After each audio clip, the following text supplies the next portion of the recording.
ng tatay nito? Yung tatay, lumapit.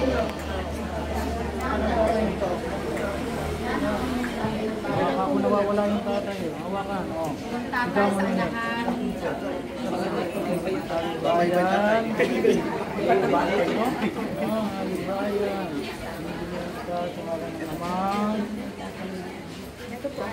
Anak, Espiritu Santo. Amen. Punasan po.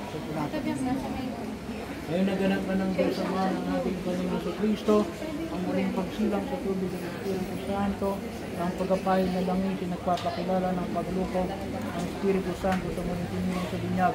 Magimatag na ang batang ito sa kanyang Kristo ng hari, para propeta ay nagpasawalang hanggan. Amen. Okay. Hindi mo muna. Okay, alis po.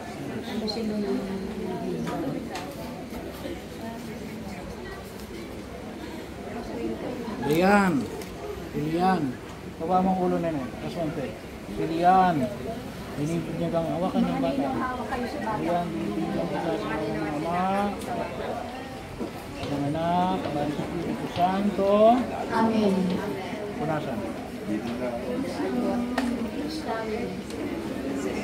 Punasan mo yung ulo na yun. Noon mo. Ha?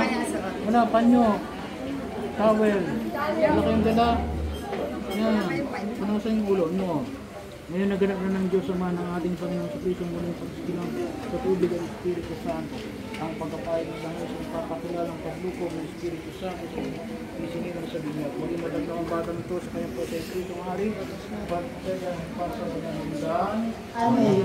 Ang damit pang binyag. Suot ang damit pang binyag. Sombrerong puti.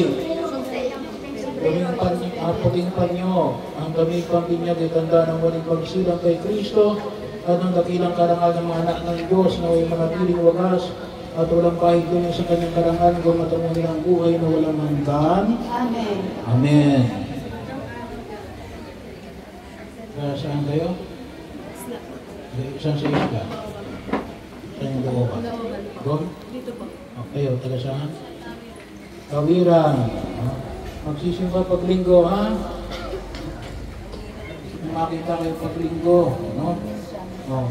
Nasaan na inyong kandila, tatay? Kandila ninyo, kandila. Mga ninong, ninang, kandila. Tatay mo na, akin na muna yung tatay, kandila niyo. Pagkain niyo muna yan, tatay. Nasaan ang kandila ng tatay? Oh, tatay. Tatay, magsimit ka ng kandila. Ang ilaw na ito ay tanda ng liwanag ni Kristo na tinanggap ng bagong binyag. Sa tulong ng mga magulang, ninong at ninang, na may mag-alab ito sa kanilang puso at diwa hanggang sa pagbabalik ni Kristo ang ating Panginoon. Amen. Amen. So ang ilaw na yan ay liwanag ni Kristo na tinanggap ng bawat binyagan. Tinanggap natin lahat bilang mga binyagan.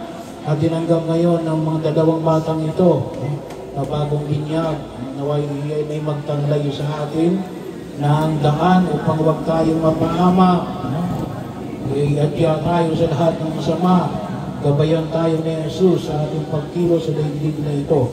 Kasi gusto ng Diyos na tayo ay mamunga ng masagana. So naging anak tayo ng kaliwanagan kay Kristo. Magsitayo po tayong lahat.